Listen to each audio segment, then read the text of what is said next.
Hello, bachcho. Let's read the question. The question says the metal that can be purified economically by fractional distillation method is iron, zinc, copper and nickel. So question में हमको पूछा गया कि इनमें से कौन से metal को हम लोग इकोनॉमिकली फ्रैक्शनल डिस्टिलेशन मेथड के माध्यम से मतलब प्यूरिफाई कर सकते हैं. So the key concept of this question is fractional distillation. Fractional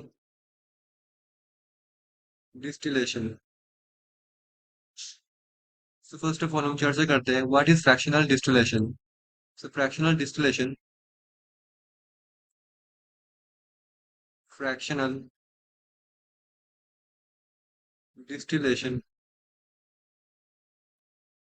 is a is the separation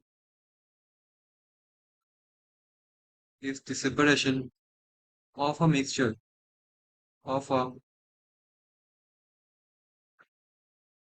mixture into its component parts.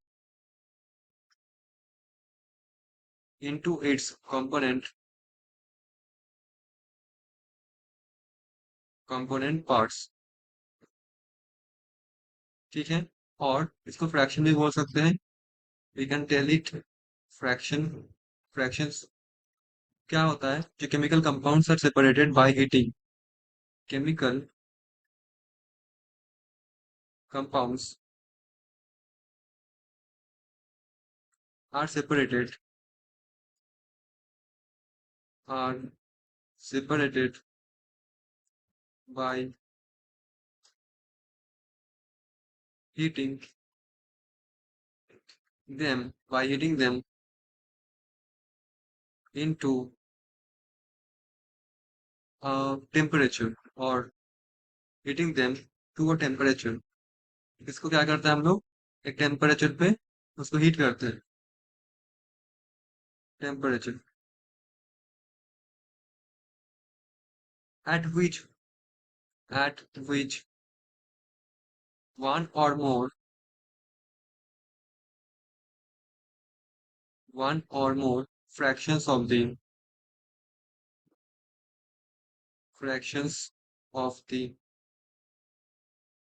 mixture will vaporize. Mixture will vaporize. मतलब हमारे पास suppose बहुत सारे मिक्सचर है ए बी सी. जब मैं particular temperature heat करूंगा तो क्या होगा? सपोज ये वेपराइज हो गया बट बी और सी वेपराइज नहीं हुआ, तो मैं ये बोलना चाह रहा हूँ. So it uses distillation to fraction it. So it uses distillation. हम एक्चुअली डिस्टिलेशन ही करते हैं to fraction it. To fraction मतलब हमारे पास जो मिक्सचर है उसमें से पर्टिकुलर फ्रैक्शन को हम लोग डिस्टिल आउट करके निकाल देते हैं वेपर फॉर्म पे. Right. So generally the component parts have boiling points. जो बस कंपोनेंट्स होगा, component parts have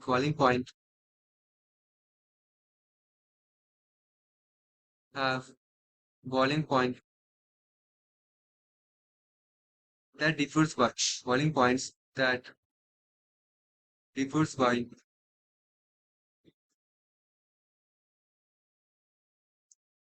less than 25 degrees centigrade. Less than 25 degree centigrade. Right. जिसमें जो कंपोनेंट्स होगा उसमें जो बॉइलिंग पॉइंट डिफरेंट होगा 25 डिग्री डिफरेंस. मतलब 25 डिग्री से कम होगा actually. So from each other under a pressure of 1 ATM. कहाँ पे होगा? 1 एटीएम पे ये डिफरेंस होना चाहिए, मतलब इसके कम डिफरेंस होना चाहिए. If the difference in the boiling point is greater than 25 degree centigrade, मतलब सपोज हमारे पास ए है, बी है, सी है. ये जो कंपोनेंट्स होगा इसमें जो बी पी मतलब बॉइलिंग पॉइंट डिफरेंस रहेगा. बॉइलिंग पॉइंट जो डिफरेंस रहेगा. डिफरेंस बॉइलिंग पॉइंट जो डिफरेंस रहेगा वो क्या होगा? लेसर देन 25 डिग्री होना चाहिए. लेसर देन 25 डिग्री सेंटीग्रेड होना चाहिए. बट अगर ये 25 से ज्यादा हो गया, सपोज बॉइलिंग पॉइंट का डिफरेंस, तो क्या होगा? हमको करना होता है typical distillation, simple distillation, simple distillation हमको करना होता है। तो आप कौन सा डिस्टिलेशन करना है वो डिपेंड करेगा कंपोनेंट में जो बॉइलिंग पॉइंट का डिफरेंस है वो कितना है। ठीक है। सो नाउ अब ये जो क्राइटेरिया है, हमारे पास क्या है, हमारे पास जो जिंक होता है, हम जानते हैं जिंक जब होता है उसके जो इम्प्योरिटीज वगैरह होता है, उसके जो मिक्सचर्स होता है, ठीक है, तो उसके इम्प्योरिटीज से हमको सेपरेट करने के लिए, मतलब प्यूरिफाई करने के लिए क्या होता है, हमको यूज करना होता है फ्रैक्शनल फ्रैक्शनल डिस्टिलेशन। ठीक है। क्योंकि जिंक और जिंक में जो इम्प्योरिटीज वगैरह होता है, उससे क्या होता है, उसमें जो बॉइलिंग पॉइंट का डिफरेंस होता है वो 25 से कम होता है। इवन हमारे पास क्या होता है, अ, जो मेटेलिक जिंक होता है, जो मेटेलिक जो जिंक होता है, it distils over it distils over as it is volatile and its impurities, जैसे कि its impurities, जैसे कि कॉपर, पैलाडियम एंड जो आयरन होता है, that gets condensed condensed. So for zinc हमारे पास क्या है, जिंक जो है उसका हम लोग फ्रैक्शनल डिस्टिलेशन मेथड से अलग कर सकते हैं, सेपरेट कर सकते हैं। The crude metal obtained is called spelter. जो हमारे पास जो क्रूड मेटल होता है उसको बोलते हैं स्पेल्टर। ठीक है।